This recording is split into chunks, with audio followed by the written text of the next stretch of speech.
Lesson 7.2, Reading a Floor Plan. Your introduction article, How much space do I want?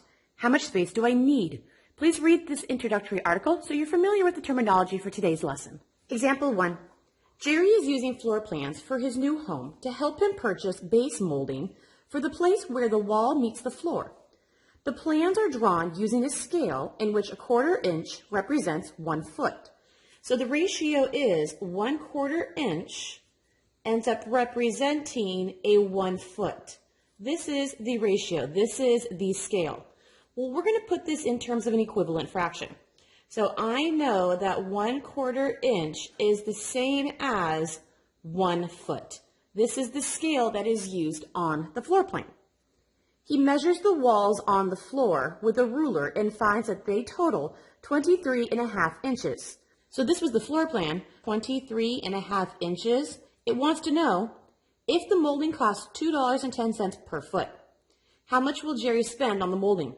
He's not going to go around the actual house and measure it. He measured it all on the floor plan, and the floor plan said it was 23.5 inches. So let's use our equivalent fractions to figure out how much is actually in the real house. So if these are equivalent fractions, then they have a scale factor. We need a number that you would multiply both the numerator and the denominator by to keep an equivalent fraction. We have numerator to numerator, so we need to know what is this scale factor. And we're going to do that in a little thought bubble over here. I had 1/4, and I multiplied it by some scale factor of A, and I ended up getting 23.5. So let's go ahead and solve for A. What is the scale factor that allowed us to go from 1/4 to 23.5? So if I was multiplying by 1/4, I need to divide both sides by 1/4 to get the A by itself, because 1/4 divided by 1/4, they one each other out. So I have A equaling, this is 23.5 divided by the 1/4. And this is what I'm going to type into my calculator. So when I do that, I get my answer to be 94. My scale factor is 94. So that meant that I multiplied my numerator by the scale factor of 94 to make it go from 1/4 to 23.5. That also means then I need to multiply my denominator by the scale factor of 94. And this will tell me how much square footage is actually in the house. So 1 foot times 94 gives me 94 feet.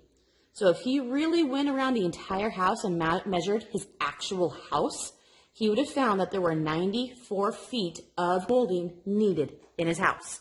But this wasn't the answer to the question. The question wanted to know, how much will he spend on the crown molding? So our molding cost, this is the real question. You are going to take how much molding you need, and you're going to multiply it by the cost of the molding. And it's the cost per foot. So we know that we are going to end up needing 94 feet. So I need 94 feet of molding, and I know the cost is $2.10 per foot. So if I multiply 94 times $2.10, I end up getting a total of $197.40 total to put crown molding on his entire house. Let's go ahead and check your understanding. The length of a room is 17 feet. Using the 1/4 inch to 1 foot scale, so we have our 1/4 inch to 1 foot scale fraction. It says, what's the length of the room on the floor plan? So the physical actual length of the room was 17 feet. How long was it on the actual floor plan is the question they're asking us. So we have two equivalent fractions. There is a scale factor that allowed us to go from the scale to the actual real life. And so this is what we're going to end up needing. So here's my little thought bubble again. I was given 1 foot, and I multiplied by a scale factor of A, and I ended up getting the 17. Why am I doing this one? Is because the denominator is the one we know both answers in, and we need to figure out the scale factor. So 1 times what gave me 17? The scale factor then was 17. So you're multiplying both the numerator and the denominator by a scale factor of 17. 1/4 times 17 ends up giving me 4.25 inches. So in the real world, on the house, it was 17 feet. But on the map, it was going to be 4.25 inches in length. Example number 2.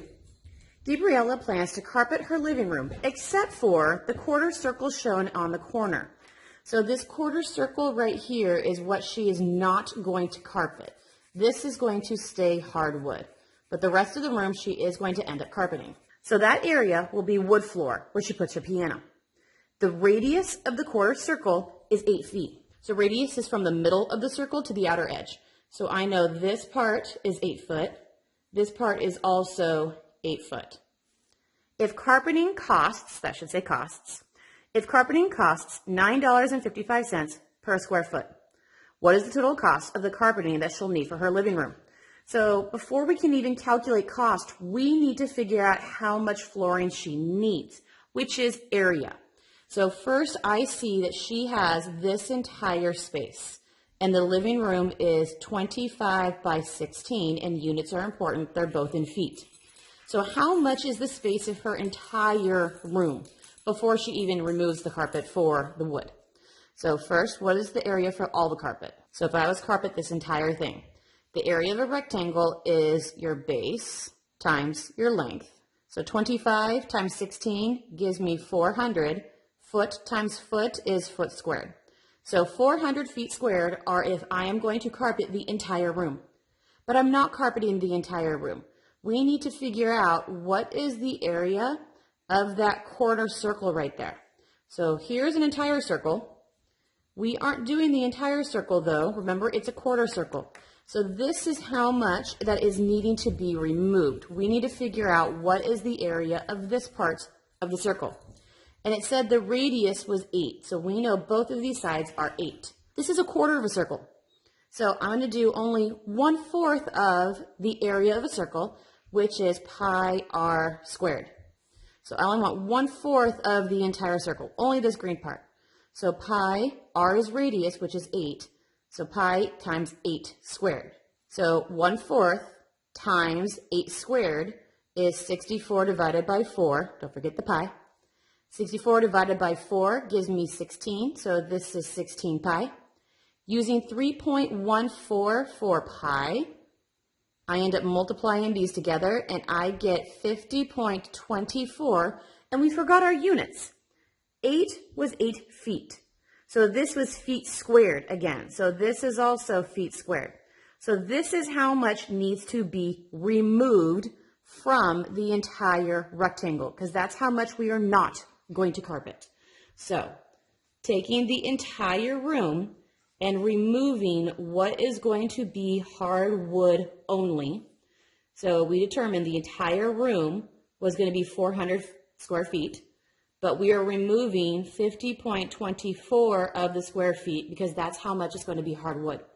So how much carpet are we getting? 349.76 square feet of carpet was what is going to be needed.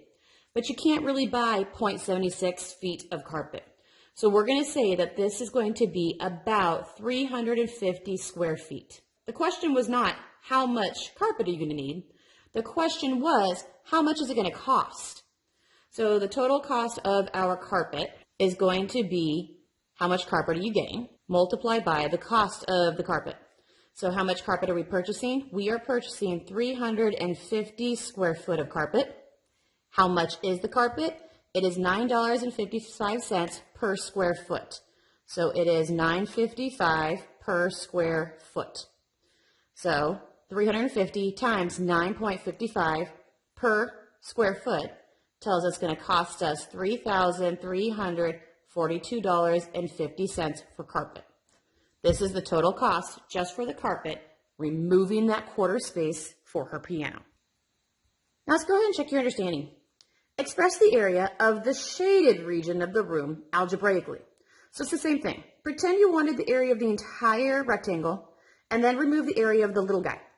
So we're going to find the area of the entire rectangle, and then we're going to remove the area of the little guy. So the area of the entire rectangle is 2x by x plus 3. The little guy is x by 5. Area is length times width. So this is going to be 2x times x plus 3. And we're going to subtract, again, it's length times width, so x times 5. So what do we have? This is a term. The term 2x is going to get multiplied by the x and get multiplied by the 3. So 2x times x is a 2x squared. 2x times 3 is a 6x. We are now subtracting, and what is x times 5? That is 5x. Now we need to make sure that we combine like terms. X squareds can only go with other x squareds. There's not another x squared to go with. But x's can only go with x's. So since there was no other x squared to go with, 2x squared is left by himself. If I had 6 x's and I took away 5 of those x's, I was left with just one more x. So this is the area of just the shaded region because we removed the area of the inside little white square. Example 3. Delgado's landscape design is building a large gazebo for a backyard. It's in the shape of a regular octagon as shown in this diagram. Each side of the gazebo is 10 feet. So this is 10 feet. All of these sides are going to be 10 feet. That's what it means to be a regular octagon. All of the sides are the exact same length. They need to purchase wood for the flooring. If it costs $14 per square foot of the special wood that the homeowner wants, find the cost of the gazebo's floor. So if we're going to put flooring down, we need to find the area of this shape. So first we need to find the area of the octagon. And the area of the octagon says to take 1/2 of the apothem and multiply it by the perimeter. So I'm going to take 1/2 times the apothem. They told me the apothem was 12 feet. What is the apothem? It's the length from the perpendicular side to the center. So this is 12 feet. And what is my perimeter? Perimeter is you adding up all of the sides. So there were 8 tens to add up. So I found that there were 8 tens that I needed to add up. So 8 times 10 is me adding all 8 of those tens. So it's 1/2 times 12 times 80. Typing that all into your calculator, I get a total of 480 square feet of flooring needed to cover the entire octagon. But the question was, how much would it cost? So the cost of the wood. The cost of the wood is going to be that I know it is $14 per square foot, and I know that I need 480 square feet. So this is how much it costs per, and this is how much I need to cover it. So $14 times the entire 480 feet of coverage that I ended up needing gives me a total of $6,720 total cost for wood. Now let's go ahead and check your understanding. A regular pentagon, which meant it had 5 equal sides, because that's what a regular meant, they're all equal. Pentagon says 5. So we have a regular 5-sided shape. The area of that is 440 square units. Each side measures x. Express the apothem of the pentagon algebraically in terms of x. So they gave us the area of a pentagon. We know that the area of the pentagon is going to be 1/2 times the apothem, A, times the perimeter, P. So we have a regular pentagon. We know the area. It said it was 440 units squared. We have 1/2 times. Did they tell us the apothem? They did not. It's A. Did they tell us the perimeter? They didn't tell us the perimeter, but they told us that each side measured x. And there are 5 sides. So if you add up all 5 of the x's, you get a 5x in terms of your perimeter. So we do know our perimeter. Now we're being asked to solve for A. So if I want to get A by itself, I need to divide by the 1/2. So I'm going to divide both sides by the 1/2. Because 1/2 divided by 1/2 gives me 1. They 1 each other out. This would end up giving me 880 square units equaling 5AX. I want the A by itself. If I want the A by itself, I need to divide everybody by the 5 and the x. So divide everybody in the 5 and the x, because the 5's would cancel each other out, and the x's would cancel each other out. So I have 880 divided by 5 gives me 176. You still have your x, and this is going to be units equals A. So what is my apothem? My apothem is 176 divided by x units long. Example 4. Don digs out a region for a flower garden. He takes a photo of the garden and traces it digitally. The irregular garden region would fit inside of this 15 by 20 yard space. He superimposes the grid over the region on his computer. The area of the garden impacts how much it's going to cost for mulch, plants, fertilizer, and everything else that you're going to end up needing for your garden. Wants to know what is the area of this garden. So we are going to try and figure out this area first. We are actually going to end up using what's called the Monte Carlo method. And what does the Monte Carlo method mean? So the Monte Carlo method means that if I were having a random number generator or a random point generator, and I would randomly pick 1,000 points within this 15 by 20 grid, I know that 631 would land inside the garden. How do I know the 631? It's because the lesson did the random point generator for us and told us that they got 631 out of the 1,000 points. If you did not get this out of the book, you would have to do the 1,000 point number generator on your own. We don't have time for that. So they went ahead and did it for us. So I know that 631 of the points would randomly land here. But what does this do for us? There is an equation for the Monte Carlo method. And the equation says that if you have the number of points inside the region and you divide that by the total number of random points, that this is equivalent to the area of the irregular shape all over by the area of the grid. So we have two equivalent fractions. This is what the Monte Carlo method tells us. So what was the total number of points inside the region? Using the random number generator, we got 631. So we know there are 631 points inside the region. How many total number of points did we do? We tested 1,000 of those points. So we tested 1,000 points and we got 631. This equals, we need the area of the irregular shape, which is what we do not know. That's what we're trying to figure out. What is the area of the grid? The grid was a 15 by 20. So the area of my grid was 15 units times 20 units. So I have 631 all over 1,000 equaling x all over 300. This is the ratio I am trying to solve. So we need to solve for x, which means I need to multiply both sides by the 300. 300 times this fraction on your calculator gives you 189.3 for your value of x. So what is the area of the garden? Our approximate garden area, and we're going to round this. This is about 189 feet. Means we're going to be about 189, and it is talking, oh, it's in yards. It's all in yards. So it's 189 yards squared is the area of our garden. Now let's check your understanding. A free-form plane figure is framed inside of a 20 by 20 grid that represents a 20-foot by 20-foot square.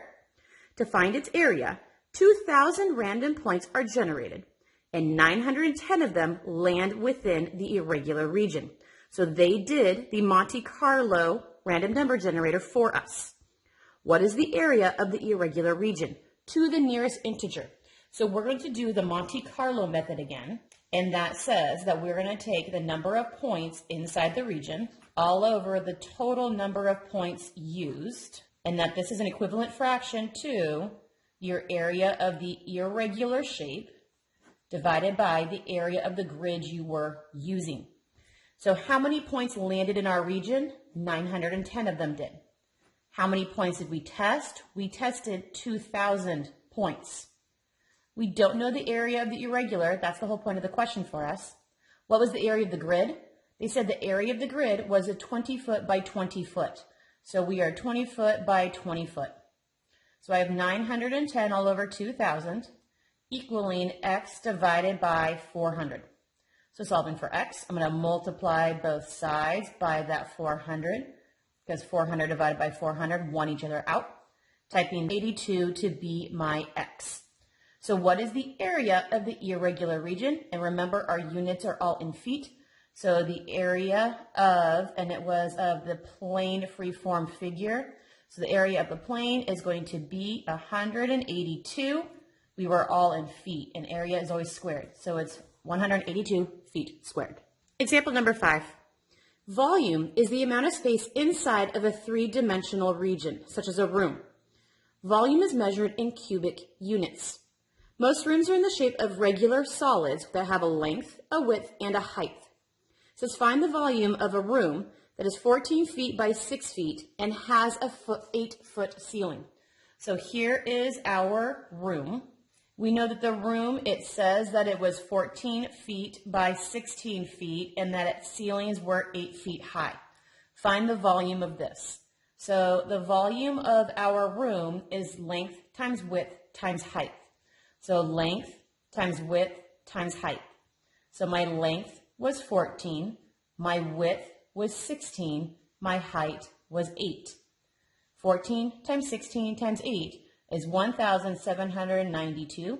These all had units of feet, and you multiply 3 feet together, so this is feet cubed.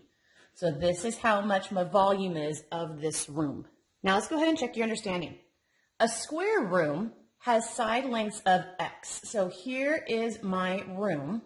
Now if somebody says you have a square room, that meant that the length and the width are both x. We don't know anything about how tall our room is. Our room is going to be h units high. It says express the height, so express my h, my height, of the ceiling algebraically in terms of x. So what is our volume? Our volume is length times width times height. We were given our volume as 1,900 cubic units, so units cubed. My length is x. My width is x. My height is what we're solving for. We're solving for h. So I have 1,900 equaling, this is x squared times h. I need h by itself, so we're going to undo by dividing by the x squared. X squared divided by x squared, 1 each other out. So I have the ratio 1,900 divided by x squared, giving me my h length. This is my height in terms of x. My height in terms of the sides of the room. Example 6.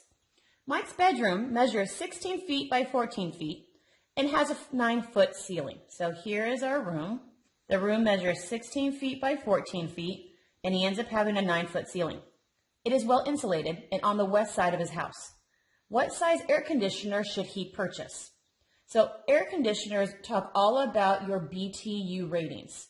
So we need to figure out what is his BTU rating. And this is the equation while, where every single one of these variables represents a term, divided by 60. So let's come over here and let's talk about what all of these terms mean. So W represents the width of your room. H represents the height of your room. The I represents the level of insulation. So there are 2 different variables. You either have a 10 because you are very well insulated, or your I is going to end up being an 18 because you are very poorly insulated. So I is either 10 or 18. You're either well insulated or poor insulated. Our L is the length of the room, and then your E. There are several different E's to choose from. E is the exposure of the room, and the exposure of your room depends on what direction it is facing. So you will use 16 if you are north facing. Your E goes up from there. You will be 17 if you are east facing. You will use 18 if you are south facing, and you will use 20 if you are west facing. So they told us W is our width. The width of our room is 14. H is height. The height of my room is 9. I, how insulated am I? It said well insulated, so my I is 10. L is the length of the room. The length of the room is 16. E is one of these. They told us we were west side, so west side says my E is 20. Everybody is divided by 60. Multiplying all of my numerator together, I get 403,200 divided by 60, which gives me 6,720, and I'm looking at BTUs. This is very specific. I need to round it to the closest thousand.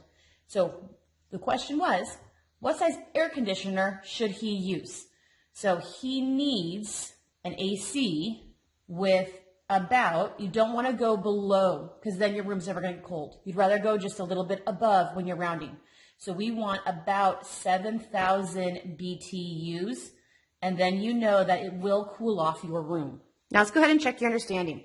In the example we just finished, find the recommended BTUs if Mike's room was poorly insulated, which meant our I is not 10 anymore. We need to use an I as 18 instead. And the other variables all remained the same. So his BTU rating was 14 times 9. The I is no longer 10 because now he's poorly insulated. My I is now an 18. The length and his E are all going to remain the same. So the only thing that changed was this, how well insulated is his room. So multiplying the entire numerator together, I get 725,760, and don't forget it all needs to be divided by 60. So doing this, I get 12,096 BTUs. So well insulated said 7,000. Poorly insulated says he needs an AC with about, this is going to be about 12,100 BTUs. So how insulated your room is really makes a difference. It almost doubles the needed BTUs to cool off a poorly insulated room.